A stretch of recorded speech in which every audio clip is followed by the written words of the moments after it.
as you've seen Perks running that many times in the past. One ban left for G2 Esports, and we know Akali has been hit by the nerf bat a little bit. I'm still seeing her played, so want to see if she's going to show up at all this weekend. Yeah, typically Akali will see fall down towards maybe the second rotation of picks as more of a niche option, but I like to see G2 Esports ban away the Xayah here. This is one of the champions that really benefited from the Essence Reaver buffs. You know, 5 AD, you can meme it all you want, but it still is going to be impactful, and obviously G2 want to split up that from potential Rakan as well. All right, so let's see what the final ban from Splyce is going to be, and then Andrew, I know it's a difficult task at the beginning of a season, but what champions are first pick worthy, first rotation worthy on the current patch? Well, I was going to say G2 could just go ahead and hit the random button and lock it in, but the Sylas, they don't even give me the chance to. I'm actually interested because usually you would expect G2 to pick up the Rise themselves when that is available. They use that flex option to great effect here, but with the Sylas themselves, they can steal that Realm Warp and make some similar plays that we've seen from this team in those hype late game situations. Exactly. No real changes then as far as the priorities from MSI just yet.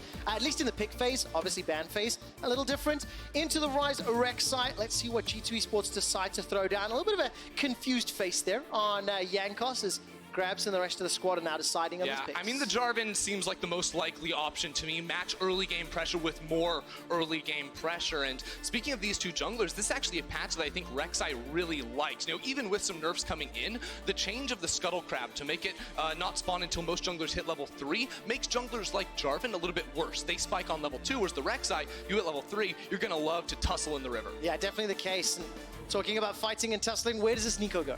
You know, anywhere, top, mid, it's bot. So difficult. The thing that is exciting, though, is it means it's still fun to watch. It's still exciting to see G2 Esports on the Rift and not 100% know where these champions are going. See, if G2 is not the team playing, I would say it's most likely top lane with the Glacial Augment build, but this is a champion that Perks actually really likes to pilot himself down in the bottom lane. You know, we have two of our mage players in this game between Perks and Kobbe, but Kobbe doesn't want to go for that because the key that worked for Splyce in the spring split was late game scaling 80 carries for Kobbe, and the Sivir is an excellent choice. Yeah, definitely the case. Late game support, if you can survive long enough against a team like G2 Esports. The next ban is going to be Alistar, so a smorgasbord of champions in multiple lanes being taken off the table. Yeah, and the Alistar ban is purely because it hard counters Sivir. You know, when you have the headbutt plus pulve, she can only spell shield one, and if you spell shield, it's just really not effective at all. She would get into a lot of trouble. And of course, another support ban after Alistar's taken away from the pool. Thresh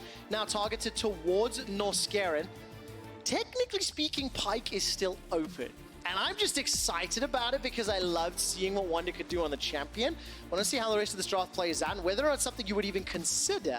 See, I would consider it, but only if you're planning on putting the Nico in the bottom lane. Because if you look at G2's comp right now, they are lacking a bit in physical damage. So, you know, standard teams would say, okay, we have Sylas mid, Nico top lane, then we have an 80 carry to make up for that. But G2 do have the bonus of having that extra flexibility to sculpt every draft and wait until what they see Splyce go for next. Yeah, exactly the case. One last ban then on the side of G2 before we end to phase 2 of the picks.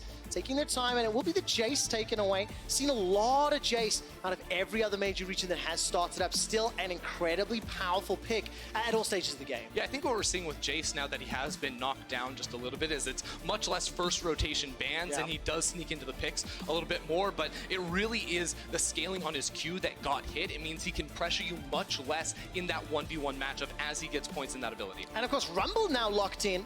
Does this give you any indication into what Splyce might think is happening in that top lane, as I assume that's Rise mid Rumble top? Well, here's the thing. Vizichachi has played the Rumble top before. I expect the Rumble to go into the top lane, but there's also been some rumblings in Challenger solo queue about that Rumble in the mid. So we'll wait and see, but the expectation should fully be Rumble up top. And of course, now that we've got the Lucian locked in here for Perks, gives us an indication that Nico was likely in the top lane into Wonder's hands, as well as Caps taking on that Sylas. But now Gragas is being hovered for a few seconds before it switched away to Braum. And the only reason I mention it, you did your research, Ender, and you thought it could have been in the mid lane. Yeah, Cap's actually been playing a lot of full AP Gragas in the mid lane, but also even if it was support, Mickey X plays a lot of full AP Gragas there too, so why not? Of course, looks like Splyce will finish it out with grabbing the Rakan themselves. Of course, this champion did receive some nerfs to make his engages less snappy and less reliable, but it is still going to help set up for things like the Equalizer and all the ricochet damage that a Sivir can do. Now, the G2 Esports comp is something I was somewhat expecting. Obviously, we've seen them much more recently than Splyce. What do you make of the Splyce composition? The Sivir-Rakan duo, not something I've seen yet here in Europe, and then the Rumble in the top lane. Yeah, it's very interesting. I think they have a lot of cool options. Specifically, whenever you see Rumble, you think, you know, early mid-game fights around objectives like the Dragon. You hit level 6 and you have the Equalizer, you can TP down, and this team has a ton of area of effect damage to try and scrap and to try and fight. But one thing they do have to look out for is that G2 have a lot of power picks across their lanes. They have a ranged top laner in Nico who should push out, who should win. They also have the Lucian Braum, a very powerful 2 versus 2 that should have the upper hand down bottom side. So I think Splyce have to play a little more cautiously and try to absorb the early pressure of G2. All right, and that's something Splyce can do well. We've seen their early game be some of the most impressive from the Spring Split. They've got the caliber and the ability in the players to do so. They absolutely do, and one of the best players for them in the early game is Xerxes. This jungler has so much ability to impact the map. Well, a lot of ability indeed. Will Xerxes and Splyce step up to the defending MSI champions? The 2019 LEC Summer Split Game 1 starts right now between G2 Esports and Splyce.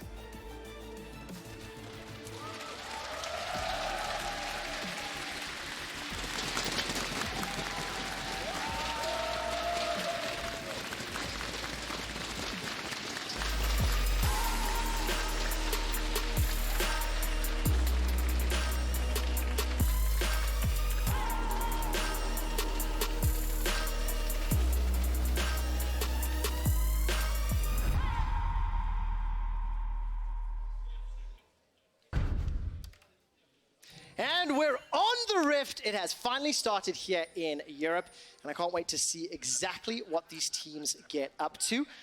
One of the things I want to talk about immediately as G2 Esports are moving into Splyce's territory, using Demacian's standard, pushing some vision forward. Haven't placed a very deep ward just yet, but let's talk about this laning phase. You mentioned surviving early, you know, playing safe, not conceding too much. In terms of where the lane priority or push might lie, what should we expect of the next few minutes? I think side lanes for G2 you expect to be pushing out because, again, you have the range of the Nico, and it's actually not going to be the Glacial Augment that's a little bit more popular around the world. Wunder has preferred this press the attack on hit style of Nico to really bully in that 1v1. You'll probably see him go for something like the Wit's End as well in this specific matchup. But top lane, bot lane for G2 will be very successful early on. I think if Splyce want to do something, it would be playing around this mid lane. Because Caps doesn't have a cleanse, you know, you could root him up. Xerxes has the Hail of Blade, so he does have the ability to impact earlier on. All right, so there's the expectation setting, and now it comes down to player execution. And that's what we're going to be watching. And much like the analyst has mentioned as well, it's always interesting coming into these opening matchups where the team that went to the international event in G2 may be less experienced on the subsequent patches. So obviously Splyce not only got to watch from home, but has been playing on the live servers, and in theory has had an earlier time to play on the more recent patches. Yeah, it's been an interesting discussion about G2's return to the league because, you know, a lot of people say they're not practicing as much necessarily, but I say they just won MSI. It doesn't matter. This team still should be coming in very high form. And yes, they might not be as experienced on the current patch, but this team is certainly good enough to give, you know, a tough time to any team here in the LEC. Yeah, absolutely the case. So let's keep an eye. I want to definitely see how Vizicachi's Rumble does. It is a very, very old school pick, and these early stages of the game into Nico, always going to be a little bit brutal. Ranged harass and auto attacks going to be challenging to deal with. 11 CS to 5 after the first 2.5, nearly 3 waves. And Xerxes, if this wave continues to be pushed, will have some opportunities to jump onto Wunder. It's very difficult to catch this chameleon because of her kills. Yeah, looking from Xerxes' early game pathing, I don't think he's actually interested in ganking Wunder. I think they're going to be sacrificing Vizicachi for a lot of this early laning phase. You know, if he wanted to gank top, he could have gone red Raptors, then Krugs for a gank, but instead he went red Krugs and then started pathing down. So looking to cover the pushing Kabe and Norscarin more so, then try to bail Vizicachi out of the tough top lane. All right, and I wonder if any opportunities will present themselves. Perks and Mickey running this Lucian Braum bottom lane. Duo that we did see a whole lot over in MSI. And Xerxes, after picking up the Scuttle Crab, does spawn a little bit later. If you haven't kept up with the patch notes, you'll be in position to contest. Notice Jankos in the bottom half of the map as well. Yeah, and because Jankos is down here, actually, I think Xerxes has a good chance to look to take control of both Scuttle Crabs. He's going to be seen on a ward pathing up towards the top side of the map now, but Jankos went for a full clear early on. Now he has a red smite, so he may actually try to find Xerxes in the jungle, because Xerxes, of course, hasn't gone for the reset just yet. All right, not just yet. Starts the recall literally as you're talking about it. Gonna be able to pick up his first complete jungle item. And every time I look at the mini-map, Kabi and Norscaron with the early push, but Chachi's just getting bullied under. Chachi's getting really bullied, and if he doesn't go for a base here and TP back in, keep your eyes on Jankos. There was a blue side ping on towards the Splyce Krug camp that should be spawning around the 430 mark. Now Jankos clears this Scuttle Crab and can now path up top lane because he knows he has the support of Wonder. What he doesn't know is that he was actually spotted out on a ward, and Xerxes has some idea about it. All right, Xerxes, fortunate because of that Rek'Sai passive, will find Jankos. Jankos has a ward up in that top Krug camp, as you mentioned. So Xerxes is going to have a lot of information, but instantly backing away, not quite willing to pick the fight yet. Look, Chachi's still defending a minion wave underneath his turrets. Yeah, it's very problematic here. Jankos lands the smite, and Xerxes is going to be trying to get scraps here. Notice, too, that Caps has now pushed up this minion wave as well. Something G2 did so much at MSI was move Caps toward the top lane and look for turret dives. It has to be something on the minds of Splyce right now. Well, definitely when you can unlock Wonder, he can unlock the game for you, and that's something that has happened a lot. No kill secured. Splyce down 500 gold, thanks to those CS deficits, and with this control in the top half of the map, Jankos is really just having a field day running over Xerxes' jungle. There was a smite by the Krux. No! Xerxes, unfortunately, does not pick that one up, so Jankos able to walk away. And the only small circumstance here is that Kabi has a small CS advantage over Perks. Yeah, I'm going to say right now, if Rek'Sai's E was not nerfed, Xerxes would have had the damage, he would have gotten the smite down and gotten the Raptor, but unfortunately now, Xerxes going to be a level up over Jankos going to be a level up over Xerxes. Yeah. So what you just said, muscle memory doesn't help you there most likely. Or I would have made the same mistake. Small miscalculation. A little bit of a fan of Halo Blade's Rek'Sai there. Ender, aren't you? Yeah, I am. It's the best rune for him. There we go, and that's why Xerxes picked it. But of course, we did see, as I mentioned, Kabi and Norscaron just continually shoving in, and these junglers, they seem to be playing on the same side of the map the entire time. So good information sharing, good spotting. And now, again, with Humanoid being pushed all the way under the tower, Caps is potentially the first to roam, which I think is why Xerxes doesn't start the fight. Yeah, there's a couple reasons why Xerxes can't fight. First of all, mid lane and top lane are getting pushed in very far for G2, so even when the fight was topside, Chachi couldn't really help him. Second, Jankos went for the challenging smite, whereas Xerxes went for the chilling smite. That means that Jankos has the on-hit, damage that he's going to do in these duels. He also does a mini exhaust on towards Rek'Sai as well, so all fights should go in Jankos' favor up until I think level 6 is when Rek'Sai really gets a lot of power and could turn things around. Well, we're getting closer and closer to that point, but thus far, this was sort of the game plan. Stood on top of a ward, the recall will complete there from Xerxes, and when I was saying, during draft, Ender, you were mentioning that Splyce really just wanted to sort of mitigate, play slow, play controlled, but Norscaron's in a little bit of trouble. We'll be able to dash backwards. Now Kabi gets away. No summoner spells used just yet. Kabi actually, I think, spell shield up that little attack from Perks. But the wave is pushing forward, and as I was mentioning, slow and steady, scale up, get your items, get Chachi through this early phase where he was down 15 on CS at one point, still down 10, but that feels so much less bad as time goes forward. Yeah, it certainly does, especially once you start getting up some of that flat magic penetration on the Rumble. You're going to do a lot of damage against relatively squishy targets on the side of G2. Shouldn't be able to build up too much magic resist themselves. I would like to, focus in on the bottom lane for just a moment, because we finally saw Perks and Mickey pushing up, taking an aggressive trade, but that's because they had Jankos with them. Early on, we expected them to win the fights, but because Jankos had a much higher focus on setting up his top laner Wonder, it allowed Kabi and Norscaron to push in the wave and use their teleports to consistently apply pressure. All right, those teleports are on cooldown now for everybody across the map. And looking at the objectives, Herald's going to be up in the not-too-distant future, and we've got an Infernal Drake. So I want to talk a little bit about who do you think could make the first move here? Because one of the old-school stories don't mess up a dragon fight against an equalizer from Rubble, because that can be game-changing. You don't get a chance just yet as Chachi does shove Jankos out the ring. Yeah, I think the times of Rumble instantly winning a fight around Dragon based on his ultimate are a little bit gone to this point, but it is fair to say that in a 5v5, when you stack an on-hit Nico in Wonder against Vizichachi's Rumble, that Rumble will certainly win out. So it is an interesting situation here where Splyce would prefer to find a fight, but because their jungler's actually on the back foot at the moment, it's difficult for them to engage anything until Vizichachi's TP comes up. All right, so keeping my eyes on that, about 3/4 of the cooldown has already been used, and you can see Xerxes, he's just waiting in the wings. It feels like he's shadowing his lanes more than anything right now. Was, covering in the bot lane as Kabi and Norscarin looked like they could get jumped on, obviously covering top lane there as well. So the right place and the right time. And we're getting closer to 10 minutes, that gold lead still slowly creeping up, around 800 gold, and Splyce, I think, are not going to be too disappointed with this. Assuming they do not concede kills or turret plates, that can allow G2 to accelerate the game. Yeah, the best news for Splyce is that right now Kabe has about a 200 to 300 gold lead over his counterpart in Perks, and you know that Sivir will scale into the late game fights with that AoE damage much more effectively than this low range single target damage Lucian will. So Splyce are certainly comfortable at the moment, even though they are down 1,000 gold. The difficulty that you face though against playing against G2 and against a team comp that is built to play very skirmish heavy and have the split push style is that these small gold leads early on will balloon and get bigger and bigger until you can find that final 5v5 fight. Especially if you look at the minimap, there's one plate missing in the mid lane.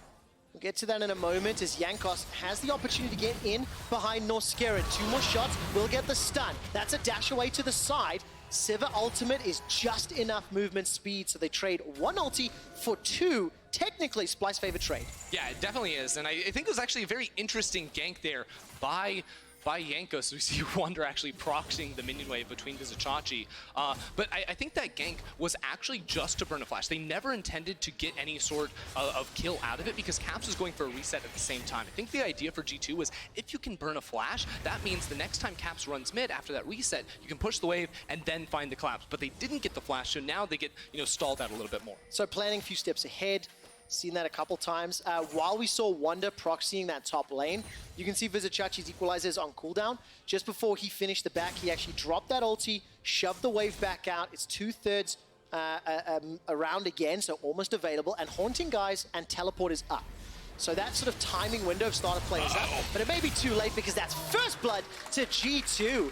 Jankos has just led the way, and everywhere Jankos goes, G2 are able to respond quicker. Yeah, Jankos used the early game lane pressure, and then now at 11-minute mark as well, more lane pressure. Just spot out Xerxes, invade into the jungle, find him out and easily kill him, and that first blood will result then in an Infernal Drake. The worst thing that could happen to Splyce is get snowballed on like this. Oh, Realm Warp is now coming in. That was actually hijacked away. Caps doesn't get rooted into the tower though, with 1 tower shot. Humanoid's going to try to turn this one around. The Kingslayer running back, Rune Prison comes out.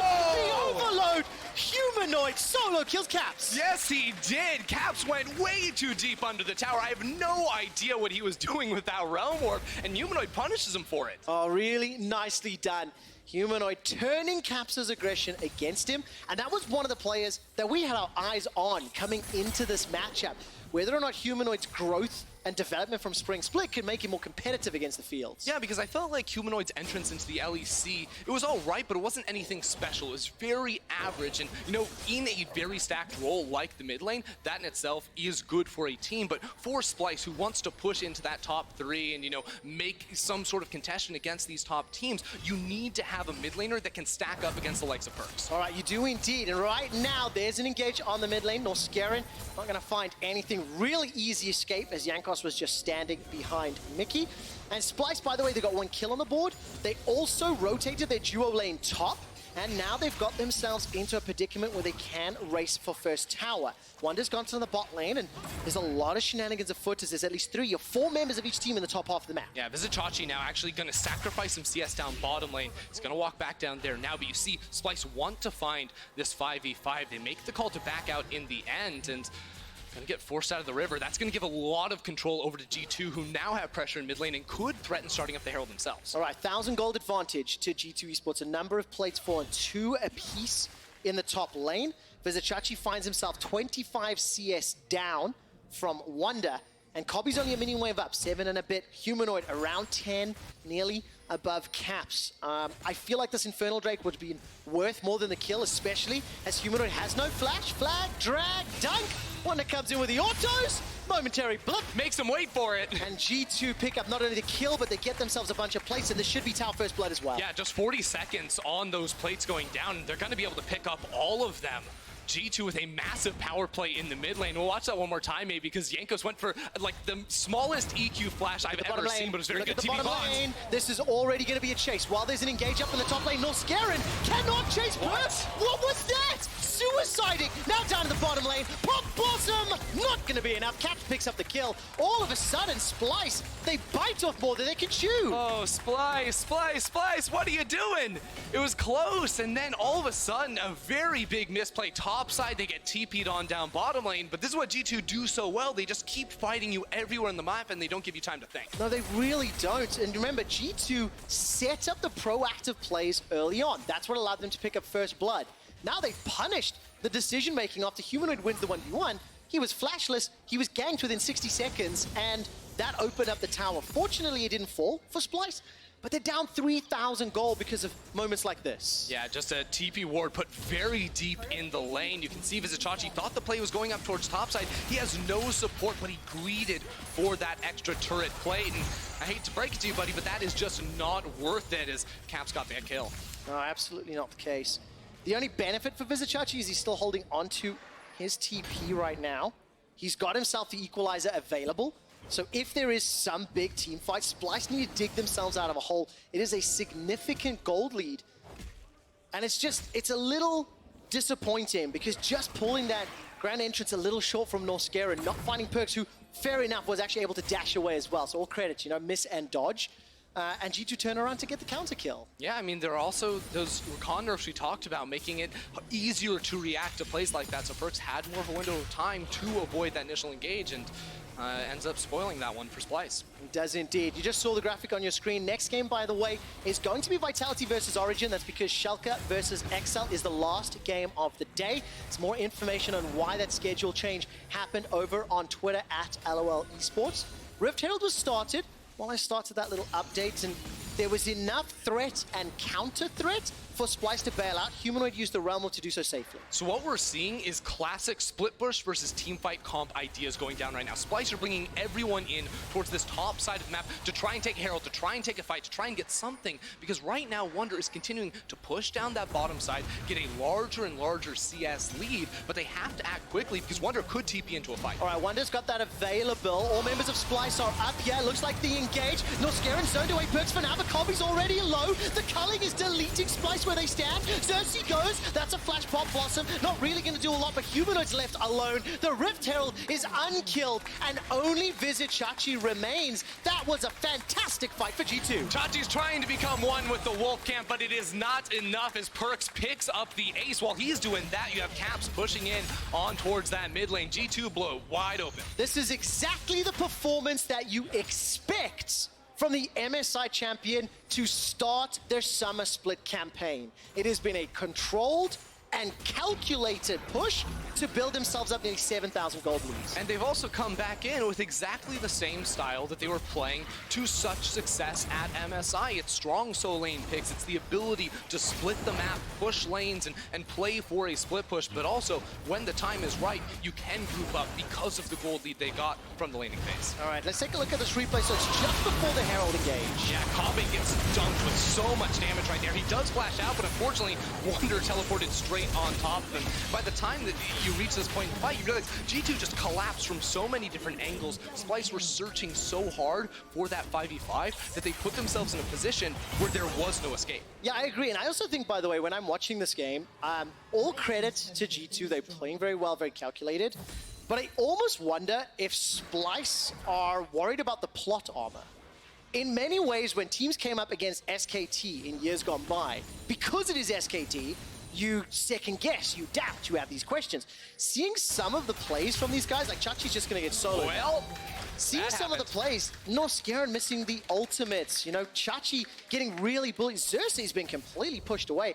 I wonder if the guys are in their own heads just a little bit, because I expected a little bit more from Splyce, and this is a very strong team.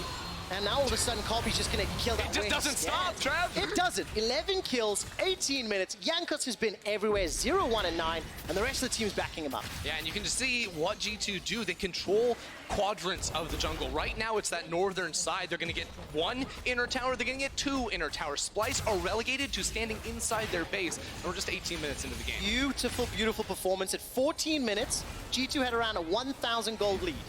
4.5 minutes later, they're about to break open the base. They've got themselves 9,000 gold. There's an engage. Chachi's down again. The equalizer can't even kill the minion wave. And now Humanoid's forced to flash defensively. The inhibitor's going to get killed before 20 minutes. Tanglebobs will lock them up. Not going to follow on the flag and drag. Here comes a Pop Blossom. That gets the stun. That gets 2 more kills. Still 1.5 minutes before 20. And G2 get the inhib. G2 speedran games last split. They're looking like they want to speedrun this entire summer right now. 19 minutes into the game onto the second inhibitor tower. This is the best team in the world. Absolutely no doubt. Inhibitor in the mid lane will get chunked to 70-odd% before the rest of the squad start to back away. G2 Esports. Well, I tell you what, this is a statement. If ever I had seen one, and they're coming, they're showing, they're not done. MSI was the start. We'll have to see how far they can go. Yeah, it's almost hard to say anything to that. G2 doing so well so early on. Now I'm just waiting, you know, what is the next big thing they're going to pull off? What's the craziness that will come our way? Because that's been the fun of this team, right? Is that it's not just that they're the best and they do it in a very calculated and, you know, controlled way. It's the fact that they always feel like they bring something unique and a new element to play. Yeah, absolutely the case. And the decisiveness is just something to behold. It's beautiful. They can not only kill the entire enemy team, but they can take the inhibitor at the same time. Yeah, I mean, Splyce just don't have the health bars to ever, you know, walk forward and provide a front line for Kobbe. Kobbe's got 2 items. He's like, guys, I'm doing all right compared to Perks, but it really just is not enough. Everything around it isn't working for Splyce. Yeah, we talked about that gold difference. You can see the big spike there. It was up for a moment, just before 15 minutes, and then just flew away. Second dragon of the game picked up. And this is the opening game of summer. After this, every other LEC team will take to the stage, and they'll be watching this game, taking notes, and trying to figure out how to topple this behemoth. I mean, Frost said it on the desk, G2 is the bar now. Yeah. When it comes to international competition, we never had that before. We never had a victor. So now G2 comes back home to Europe, and your play against G2 will give you accurate details of how you would perform internationally. Right now, it's clear that G2 is just the best. For anybody that didn't manage to tune in just before Ready Check, we had that celebration of EU and G2 Esports. And in preparation and in research, one of the things that I giggled to myself about was one of the first teams that popularized this very aggressive, very proactive style was Moscow 5. Well before your time, young one. I was not playing League of Legends when No, Moscow you were 5 not. was a team. And while Splyce are under pressure, their motto was see hero, kill hero. G2 have perfected that. They're diving under an inhibitor turret at 21 minutes. They've taken it. The culling is going to push Humanoid away, and G2 Esports will take their 3rd inhibitor of the game. Wait for some of those super minions to conga their way in, and then take down the Nexus. Look, Splyce have all 5 members up, but this is just one of those points where you sit back and say, this is just a G2 thing. Perks flashes in. He does indeed. He dashes away from Norscarin as well. The Rakan engages are simply not good enough. Wonder's going to look for the Pop Blossom, and it will just be enough to farm. Cap steals away a Realm Warp. Now, will that be used stylishly? Realm Warp starts to channel underneath the fountain. Oh, Perks the Caps go all the way in. All for one and one for all. Splyce get themselves 2 kills. Make that a 3rd. As G2 Esports are now being run down. Caps is running for his life. Electro Harpoon's burning him down. He's turning around. Caps going back in. Oh, my word! With the help of Wonder, the solo laners from G2 Esports do not care and turn it back around on Splyce. G2 literally ran it down into the fountain, but Caps and Wonder are still strong enough to get the win. They go for another. They are indeed. Cersei With gets his own his ultimate. hijacked, adding insult to injury. G2 Esports catch off onto Kobbe. He's the last Splyce member standing, and he will not be able to stop this. The Nexus falls. G2 Esports obliterates Splyce.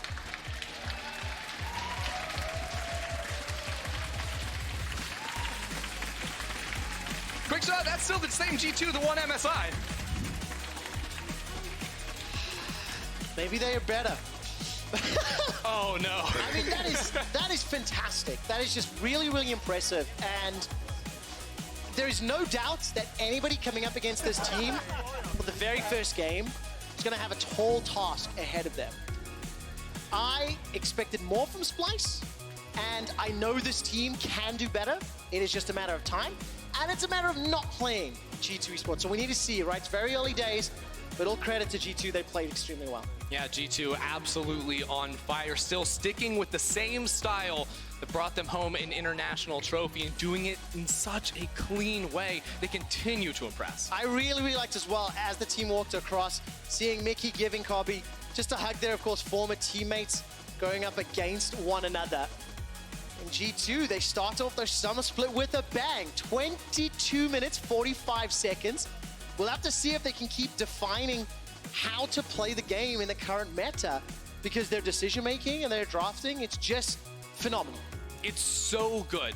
And the scary thing is that they play a style that is not easy to execute. It's heavy pressure. If you make one mistake, it sets you back multiple minutes in terms of progress in a game. So the way they play is almost like testing their limits, but playing at a perfect level, a near perfect level, in order to have these games that end so quickly. Yeah, big smiles on the side of G2 Esports.